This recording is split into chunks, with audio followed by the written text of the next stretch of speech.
que vous allez bien. Aujourd'hui je vous retrouve pour une vidéo sur Vinted, mais ce sera dans une optique totalement différente des dernières vidéos Vinted que j'ai fait. Alors ok, j'utilise beaucoup Vinted, mais c'est pas pour ça que je cautionne tout ce qu'ils font. Donc comme vous l'aurez normalement vu dans le titre, dans cette vidéo, je vais vous expliquer ce qui se passe actuellement avec la fameuse protection acheteur de Vinted. Parce qu'apparemment, il n'y a pas beaucoup de gens qui sont au courant de cette histoire, et pourtant on est nombreux à être concernés. Je voulais ajouter que je suis pas du tout une professionnelle du domaine juridique, mais je me suis renseignée au mieux pour faire cette vidéo. Et du coup, je vous mets tous les liens de mes sources dans la barre d'infos, comme ça, si jamais ça vous intéresse, vous pouvez aller vous informer vous aussi. Micro pause dans la vidéo, faites pas du tout attention à mes cheveux. Je suis en plein processus de changement capillaire et du coup vous verrez ça dans une prochaine vidéo. Alors déjà selon Vinted, la protection acheteur c'est, je sais pas de quel côté je vais vous mettre l'image, une politique de remboursement. Nous procédons à un remboursement si ton article n'a jamais été envoyé, arrive endommagé ou n'est pas tel que décrit dans la description. Tu as 2 jours pour faire une réclamation. La deuxième partie c'est paiement sécurisé. Le paiement intégré de Vinted permet de prouver que tu as réellement effectué un transfert d'argent. Tes informations bancaires ne sont jamais communiquées avec le vendeur. Et la troisième partie c'est une équipe dédiée. Si tu rencontres un problème avec ta commande, notre équipe support est là pour t'aider. Alors déjà, rien que concernant le premier point, je pensais avoir rien à dire, mais finalement si. Il m'est arrivé une fois d'envoyer un article qui était endommagé. Erreur de ma part, j'ai pas fait attention, voilà. Du coup l'acheteuse me fait un litige. Jusque là tout est normal. Donc par logique l'acheteuse elle a récupéré l'argent qu'elle avait mis dans l'article et moi je n'ai rien eu.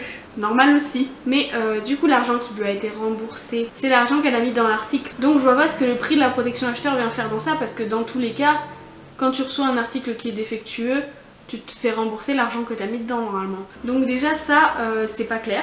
Ensuite par rapport au deuxième point sur les paiements sécurisés, alors désolé j'ai mon ordi en face de moi, je lis un petit peu, vous m'excuserez si je vous regarde pas directement. Donc concernant les paiements sécurisés, déjà j'ai envie de dire heureusement qu'ils sont sécurisés, c'est-à-dire que si on n'avait pas la protection acheteur, nos paiements seraient pas sécurisés et nos coordonnées bancaires seraient divulguées, enfin je sais pas. Les autres sites...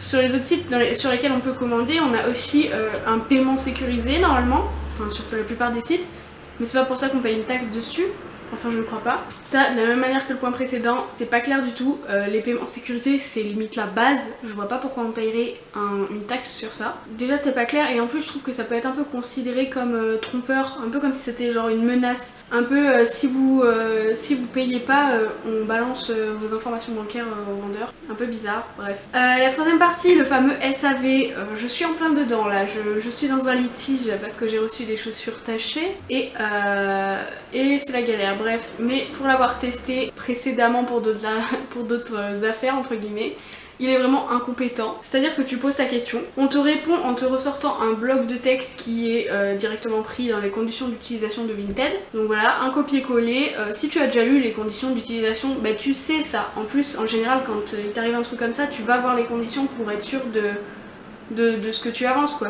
Donc voilà, il te balance ce texte. Si tu les as déjà lus, tant pis pour toi, ça ne sert à rien.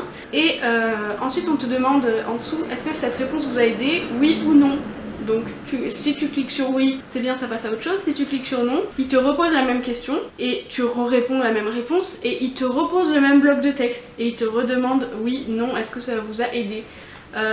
Cercle vicieux, bonjour. Moi j'appelle ça un bot, pas une équipe dédiée comme ils disent. Alors on va pouvoir passer à la suite. Pour vous donner un ordre d'idée, la protection acheteur tu payes 70 centimes plus 5% du prix de l'article. Et heureusement, dans le fameux prix de l'article, les frais de port sont pas comptés, c'est déjà ça. Du coup, pour que vous vous rendiez compte, une commande de 10 €, vous payerez environ 3 € de frais de port. Bien sûr, ça dépend de la taille de votre colis, etc. Mais bon, pour 10 € en général, on n'a pas un truc immense. Donc voilà. 10 €, les 3 € des frais de port et 1,20 € de protection acheteur. Donc un article qui est censé vous revenir à 10 € vous revient à 14,20 €, donc presque 15 €, on va dire 15 €.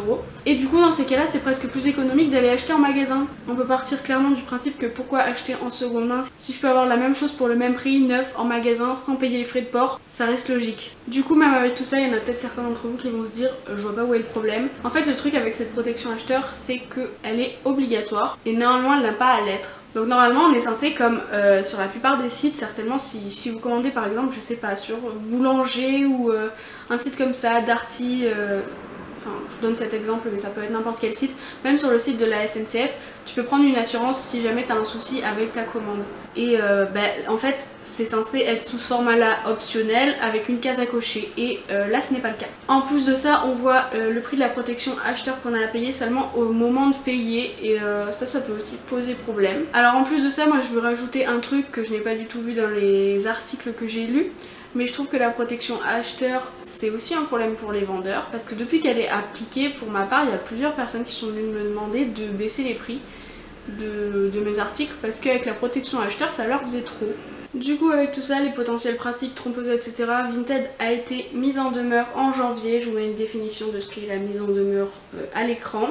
Et depuis du coup ils ont changé quelques trucs dans leurs conditions générales où du coup ils disent clairement que la protection acheteur est obligatoire, mais malheureusement pour eux quand on va sur l'onglet à propos il est écrit noir sur blanc qu'elle est optionnelle.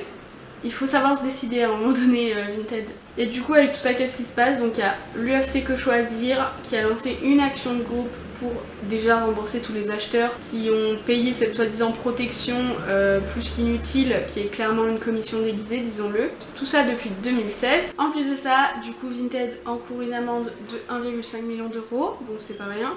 Et en plus de ça, 2 ans de prison. Mais franchement je sais pas du tout comment ça se passe quand c'est une personne morale qui est condamnée à de la prison. Donc je ne saurais pas vous dire qui va aller en prison etc. Et malheureusement on ne connaît pas encore la date du procès, on ne sait même pas s'il aura lieu, même si on croise les doigts. Et donc voilà, c'est à peu près tout ce que je peux vous dire sur ce sujet. Maintenant on va juste croiser les doigts pour récupérer nos protections acheteurs, hein. Ce serait plutôt sympa et que Vinted s'éclaircisse sur le sujet et devienne un peu plus transparent avec nous. Du coup j'espère que cette vidéo était pas trop brouillon et qu'elle vous aura intéressé, qu'elle vous aura appris des choses. Si jamais vous avez des choses à ajouter ou des informations que je n'ai pas précisées dans la vidéo ou que moi-même je ne sais pas, n'hésitez pas à me les dire en commentaire. Vous pouvez aussi liker cette vidéo et vous abonner à ma chaîne, ça me ferait aussi très plaisir. Sur ce, moi je vais vous laisser, je vous souhaite une bonne journée, bon après-midi ou bonne soirée et je vous dis à bientôt. Bye.